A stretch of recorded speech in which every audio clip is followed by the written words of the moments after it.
First thing you want to do is you want to look at your patient's arm. You want to gauge diameter. A few tips, okay? And you know, are they textbook tips? No, these are just from doing for years, okay?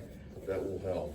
You've got to measure your stockinette. Stockinette is the compression sleeve that will go against the arm, protect the skin. It's really your first layer of defense against any irritation from the fiberglass. To measure the length, okay? First, looking at the diameter, okay?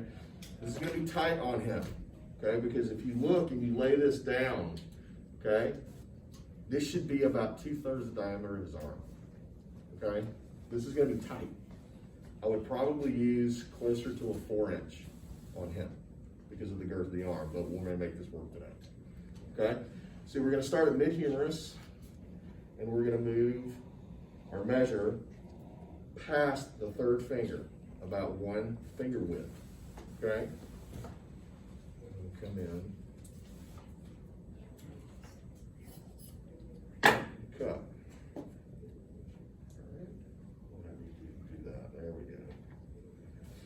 Perfect. The better position to actually do this in is elbow resting and about 45 degrees, okay? But for demonstration purposes, he's going to be in the air about right here.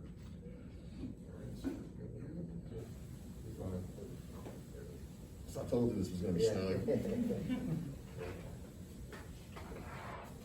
We'll make it work. Okay, section.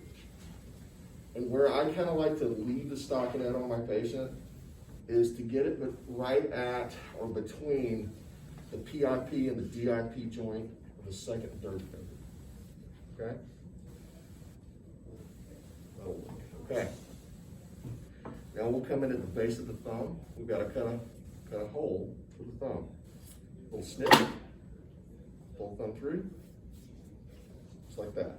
This is actually going to work really well on him. Oh, it's in the wrong box. Okay. So 1 inch is preferable, 2 inch will work in a pinch, but now we're going to actually cover the thumb. Again, different people have different opinions, but if you're dealing with any sort of fracture of the wrist, distal radius ulna, or even kind of more the proximal hand, you want to isolate that first, okay, MP, or the first phalanx of the first finger, okay? Because if you do this yourself and rotate and feel, you have a lot of ancillary movement, okay? So we want to isolate that movement as much as we can. So going from the wrist over the area of the scaphoid through the tip of the thumb, okay, then cut. We'll take this longitudinally, snip it, we'll take it, and actually we'll get palm side this way. Like that. Okay. It's a little excessive, but it's okay. You got to get the idea. Nice and pretty. Covering all holes. We don't want any hot spots or areas of irritation. Okay. Next would be your calf pad. Smaller the diameter around the hand, the better. 2 inches is the preferred on a hand. Okay. For purposes today, I'm going to start more proximal and work distally. Okay. So about 2 finger widths down from brachial space. And we're coming down. We're kind of trying to overlap as much as you can. He's got a big arm. So see, I asked a little gap. We're going to end up using more padding. Also looking at the contour of his arm. As you come down, you want to pad more here. One, it gives you a more kind of contour-friendly surface to wrap the casting material, but the area of immobilization that we really want to concentrate on is from mid-palms to the distal end of the radius and ulna. So we want to pad this really well. Okay. You will at least want 2 layers. And with him, it's not going to be any problem because I'm about to run out of material anyway. Just tear off the end. Tearing off the end actually makes the adherence a little bit better. It tends to stay and stick a little bit better. If you notice the tension that I'm using when I'm rolling this, I'm just using enough tension to roll out the material. I'm not pushing tight. I'm not doing any of that. Okay? For those of you who don't know what a thumb spica is, that's what I just rolled. Using an angle and coming across the thumb. Okay? Again, 2 layers on the thumb.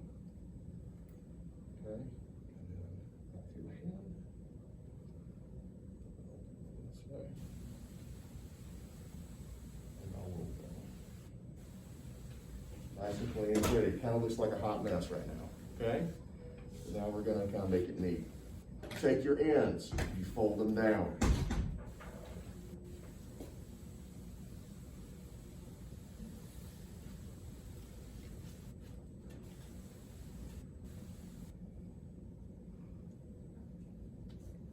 The base and our cast is there, okay?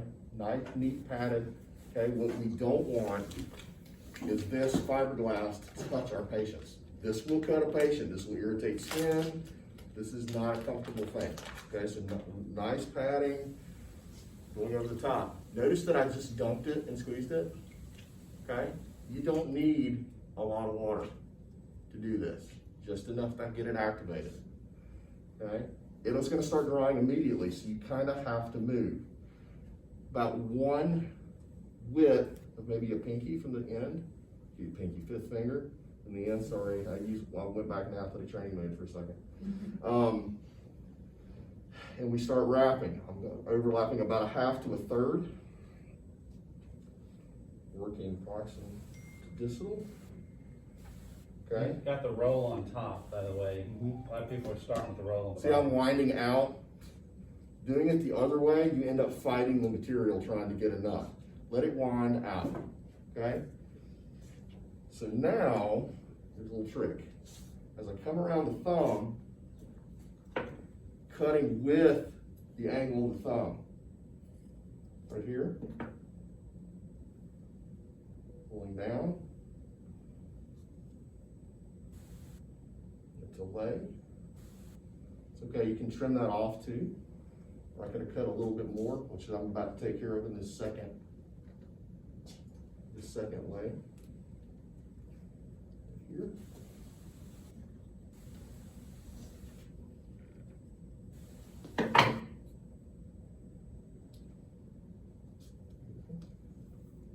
Okay. Now as I come across the top, okay, I'm going to cut here. Lay it across the palm.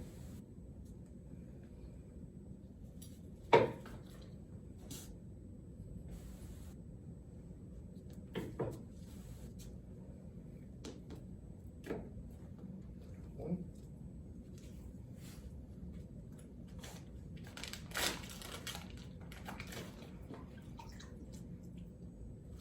Where I finished, I'll begin again.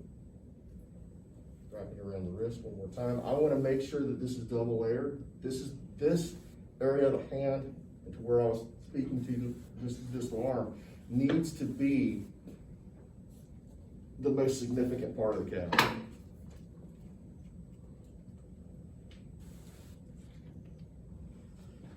So again, you see I did a little thicker on the hand. That's okay.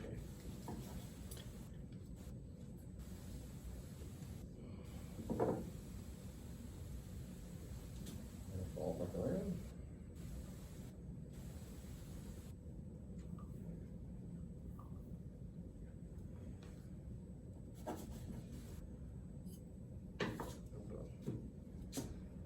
Okay.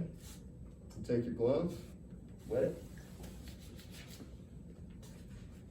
and whatever residual, fiberglass, chemical compound, you're just taking it and you're kind of spreading it out and smoothing out the edges. Any rough edges, anything else. Because remember, people are clumsy and they will cut you and everybody else and beat things with it. So we want to make it smooth, we don't want it to snag, we don't want to cause problems. Now, this will take up to an hour to dry, okay? It'll set up nicely in about 15 to 20 minutes, okay? But you put this down when it's tacky, it's gonna leave residue, or it's gonna stick to that surface. So, have your patients leave with a drape. It ruins clothes. It ruins car interiors.